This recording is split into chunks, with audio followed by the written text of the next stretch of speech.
கொடியை தூக்கி காகித பேப்பரை திமுக கட்சிக்காரன் எம்எல்ஏ எம்பி மந்திரி பஞ்சாயத்து போர்டு வார்டு வரைக்கும் கிடக்கிற ஆக்கங்கட்ட கூவைய ஆணும் பெண்ணும் லட்ச கோடியும் சேர்த்து எரிச்சாச்சுடா. சூரியன் எரிச்சாச்சுன்னா தவற கரெக்டாக எல்லாம் எரிச்சிருவோம்டா. எல்லாம் கிளியராக எம்எல்ஏ எம்பி மந்திரி பல லட்சம் கோடி எல்லாம் வச்சுருக்கோம் பூரா.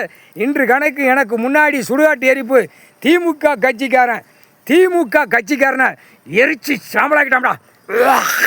போ போ நாசம் பண்ண வந்த முட்டாப்பே கண்டார ஒளிமே நாசம் பண்ண ரெடியாக நிற்கான காலை ரெண்டு பிளந்து இப்போ வரும்டா. உன் உடம்புல 108 நரம்பு வாக்சில் நோய் வந்து உன் குடும்பமே ஆட்டி எடுப்பாம்டா. ஆட்டி ரணவழி எடுத்து அறுக்க ஆஸ்பத்திரி கொடுவான். முக்கால் சத்தியம் கண்ணு பிடிக்கும்டா முதலமைச்சருக்கு. 2வது உடம்பை பிடிக்கும்டா. தீ மாதிரி பிடிக்கும்டா. அடுத்தாப்புல தின்னு கழிக்கான 2 பக்கமும் முன்னும் பின்னுமா பிடிக்கும். தீ மாதிரி அறுக்க விடுவான். முக்கால் சத்தியம் அவன் குடும்பத்தாருக்கும் அறுக்க விடுவான். முக்கால் சத்தியம் தொலைஞ்சான்டா. பூமி அழிக்க வந்த முட்டா குயிமவன் பாலாக்கிட்டானே உட்காந்து நாற்காலி சேரில் உட்காந்து. உனக்கு கணக்கு தமிழ்நாடு முடிச்சாச்சுடா. தொலைஞ்சடா முக்கால் சத்தியம். இப்போ அடி எப்படி விழுதுன்னு பார் திமுக கட்சிக்காரனுக்கு.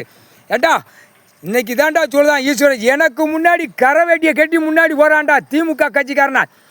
எரிச்சு சாம்பலாக்கடா அப்படின்ட்டான். எனக்கு முன்னாடி கரை வேட்டியை கட்டி போகிறான். வேட்டியை கட்டி கண்டார ஒளிமன் கைலாசில் புறக்கர்லேருந்து லேண்டு போடுறது வரைக்கும் கண்டார ஒளிமன் எரிடா தூக்கி சாம்பலாக்கி விட்ருவோம் அப்படின்ட்டான் ஈஸ்வரன் பரமசிவன். முக்கால் சத்தியம்டா.